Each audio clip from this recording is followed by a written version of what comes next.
Kasaragod general ആശുപത്രിയിൽ ശസ്ത്രക്രിയയ്ക്കിടെ 9 വയസ്സുകാരൻ മരിച്ച സംഭവത്തിൽ പോസ്റ്റ്മോർട്ടം പ്രാഥമിക റിപ്പോർട്ട് പുറത്ത്.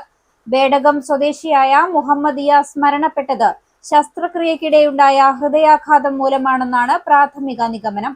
ചികിത്സയിൽ പിഴവോ സാങ്കേതിക വീഴ്ചയോ കണ്ടെത്താനായിട്ടില്ലെന്ന് റിപ്പോർട്ട് വ്യക്തമാക്കുന്നു. 40 വർഷമായി നിങ്ങളുടെ ജീവിതത്തിന്റെ പുതുതാളം. Bindu jewellery. It's a promise of lifetime. Kasaragod general ആശുപത്രിയെ പ്രതിക്കൂട്ടിലാക്കിയ 9 വയസ്സുകാരന്റെ മരണത്തിൽ പോസ്റ്റ്മോർട്ടം പ്രാഥമിക റിപ്പോർട്ടാണ് ഇപ്പോൾ പുറത്തുവന്നിരിക്കുന്നത്. ശസ്ത്രക്രിയയ്ക്കിടെ കുട്ടിക്കുണ്ടായ ഹൃദയാഘാതമാണ് മരണകാരണമെന്നാണ് പോലീസ് സർജൻ അന്വേഷണ സംഘത്തിന് കൈമാറിയ റിപ്പോർട്ടിൽ പറയുന്നത്.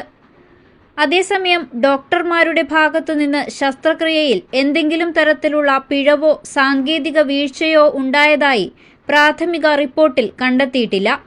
ബേഡകം തലേക്കുന്നിലെ മുഹമ്മദ് ഇയാസ് എന്ന 9 വയസ്സുകാരനാണ് കഴിഞ്ഞ ബുധനാഴ്ച ആശുപത്രിയിൽ വെച്ച് മരണപ്പെട്ടത്.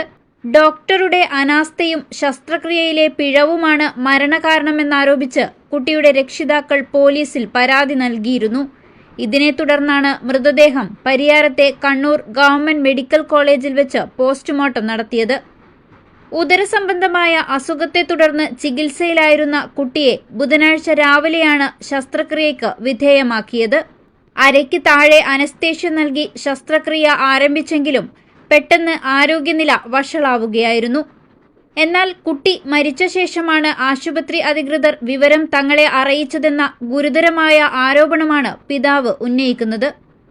സംഭവത്തിന്റെ വിശദമായ അന്തിമ പോസ്റ്റ്മോർട്ടം റിപ്പോർട്ട് ലഭിച്ച ശേഷം മാത്രമേ കൂടുതൽ തുടർ നടപടികളിലേക്ക് കടക്കൂ എന്ന് അന്വേഷണ ഉദ്യോഗസ്ഥർ വ്യക്തമാക്കിയിട്ടുണ്ട്. News 40 live, Kasaragod.